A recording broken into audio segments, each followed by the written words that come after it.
So I'm a sucker for a nice watch, and particularly if that watch is a vintage based one as well. You may have seen one of my reviews, which was on the Tissot PRX, which sort of took me back to my grandfather's days. And once again, I went out and purchased another watch, which is now a few years old, however very new to me. And it's based on a vintage one once again.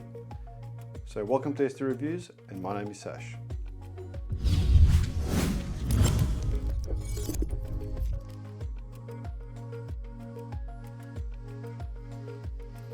So the watch that I'm talking about is the Q Timex, the 38mm stainless steel watch, which was inspired by a diver's watch.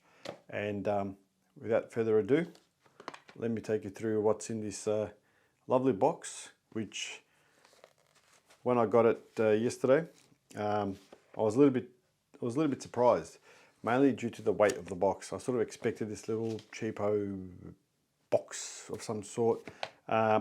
But this actually feels quite solid, and it made me think, is the watch pretty heavy, or is it all about the box? So let's have a look. So without any further ado, let's have a look at this bad boy. Yep, there's a cover. You've got the Timex box, but wait, there's more. There's a box within the box. Hence why the box weighs so much. And for the big reveal, ta-da! Oops, it's come off.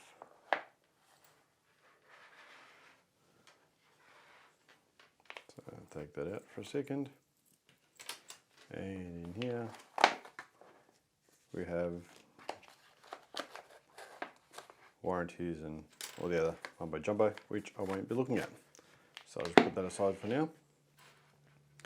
And the watch that, once again, I was referring to was, well, let me just take this little wrapper off the watch.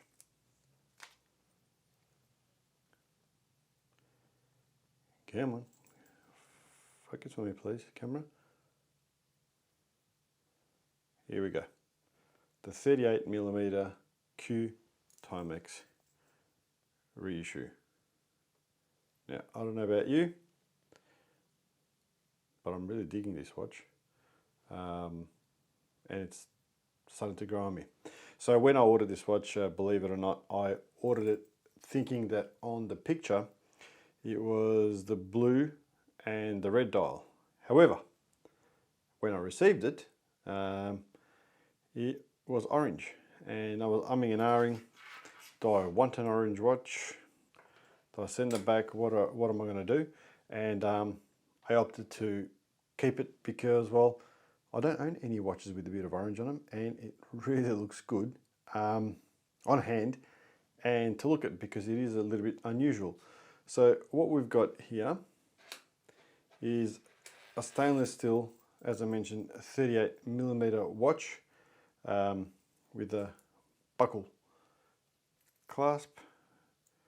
As you can see, it's got the Timex logo on it with an old school clasp that you sort of lift up and you adjust right down to the suitable, I guess, width. Not sure if you can see, but it is a brushed finish with a bit of polish. Now, I don't know how close I can get without distorting, but I mean, the brushed metal isn't at the highest quality, so compared to something like the PRX, but for the amount of money, it's not bad at all. You've got the blue dial, which I thoroughly enjoy, the date and the date window on it as well. You've got very sort of clear hour markers, hands, and a nice red second hand. If I turn, actually one thing I did want to mention as well, which is very evident in a lot of the older watches, is the actual acrylic lens, which is, as you can see here, it's quite raised. I'll see if I can get it to focus a little bit better. You see, it's almost like a dome. So that says to me that, well, you know what, I'm very likely to bump it into a wall or something to actually damage it. But at the same time, I do like it. It's the dome acrylic crystal is actually quite good. It does look like a bit of a diver's watch, although it's only 50-meter water resistant. It's quartz movement. You're looking at about 11.5 millimeters in the height, and the strap and the lug width right here is 18 millimeters. Where this watch really starts to shine is the back as well, which the case back has, you know, what they refer to as true to the past, because it's got a battery hatch, which is very common on something like a Swatch watch. And the benefit for you and I here is that, you know, you can get a 10-cent coin or some sort of a screwdriver, unscrew it, pull out the battery, replace it when it dies, and off you go again. So you're not actually investing money in taking it to watchmakers and so forth. Now, there's no surprise that the second hand does not really line up to the second markers, but you know, for a watch in this price bracket, I'm not really surprised. But it was just worth mentioning, yeah, in case you're wondering. I'll see if I can raise this just slightly so you can have a better look. But once again, I think the blue and the orange really pops on the watch anyway, which I can get past the seconds not being lined up. One other thing that I do enjoy and appreciate in the watch is the lume.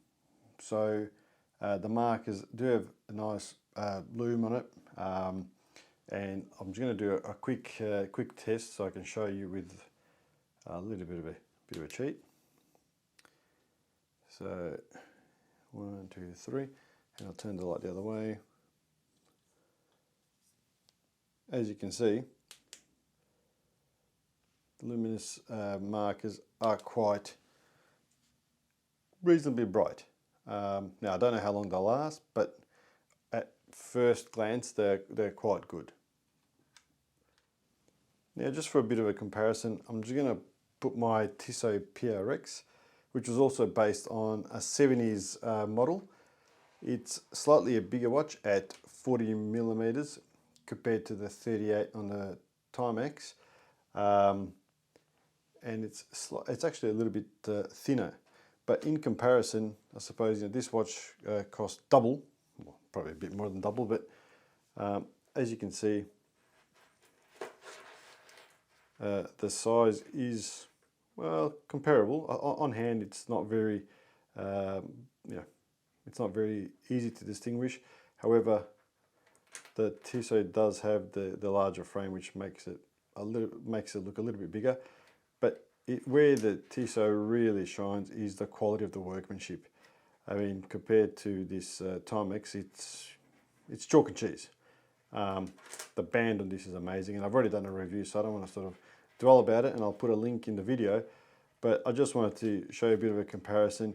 If you're into the vintage watches like I am, or the reissue of the vintage watches, apologies, as opposed to these actually being old, because they're not.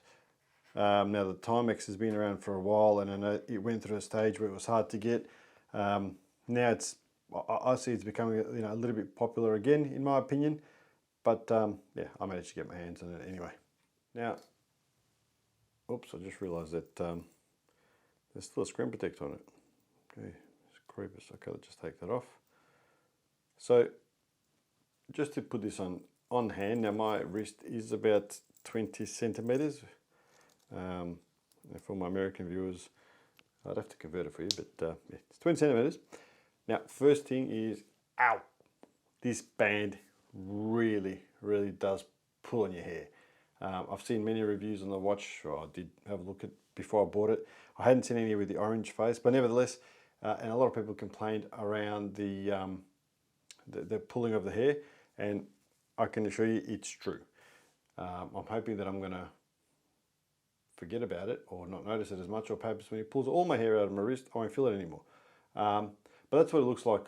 I like to think that I've got a reasonably large wrist, but it doesn't look too bad. If I look at it, it annoys me a little bit because I'm so used to having big watches, you know, like some of my Tissots and Longines and whatnot, even G-Shocks, which are very large watches.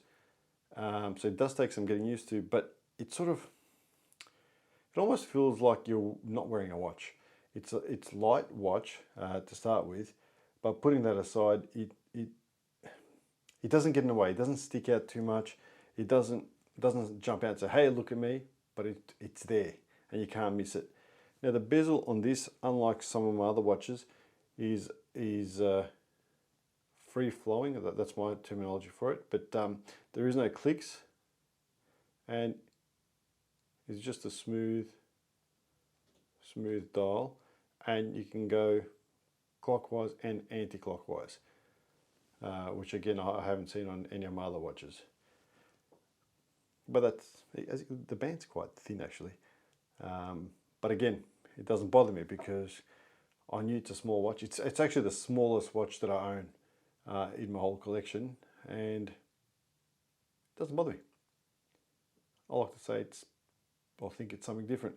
And the fact that it's got the day and the date sort of reminds me of my SKX 007, but the blue face and the orange does break it up a bit. So, in summary, when I look at it now again, it looks really tiny. It's quite funny when you look at it on camera, on the lens. It's pulling my hair. Or you're looking at it in photos. It actually looks a bit deceiving. It looks bigger than it is in real life. So when I look at the time now, it feels like I'm wearing a kid's watch. It's tiny on my wrist, and I don't like it. And then I really like it. I know, right? But in comparison with the PRX, for example, which is you've got yourself a nice classy Swiss watch compared to this one here, which I believe it's got Japanese movement and it's assembled in China. Whatever, you know, it's still a nice watch. But just give me 1 second. I'm just going to show you. So that's the watch again on wrist. If you can just zoom in without trying to get my face. And I'm going to now just take that off for 1 second and half of my hair. And I'll put the PRX on for a sec, just so you can sort of compare on hand as well in the size. So yeah, it does look a little bit bigger. I'll tell you one thing, you put the PRX in your hand, you know you've got a quality Swiss watch. The bracelet is phenomenal. You know, the watch is gorgeous. Does not pull your hair. It's comfortable. It feels smooth. The Timex feels cheaper because it is cheaper. It feels almost. I'm just going to put the sound next to the mic. It feels cheap. It's definitely not made out of quality material, but you know what? It's fun. It's fun. It's exciting. It's something different. Again, it is based. If you look at the Timex, the website, there's a bit of a reference to 007, which I don't even know why. I think this is based on a watch that was made in 1979. Correct me if I'm wrong. Look, it's a gorgeous watch. Would I recommend it? Yes. Is it more suitable to someone who's got a smaller wrist? Definitely.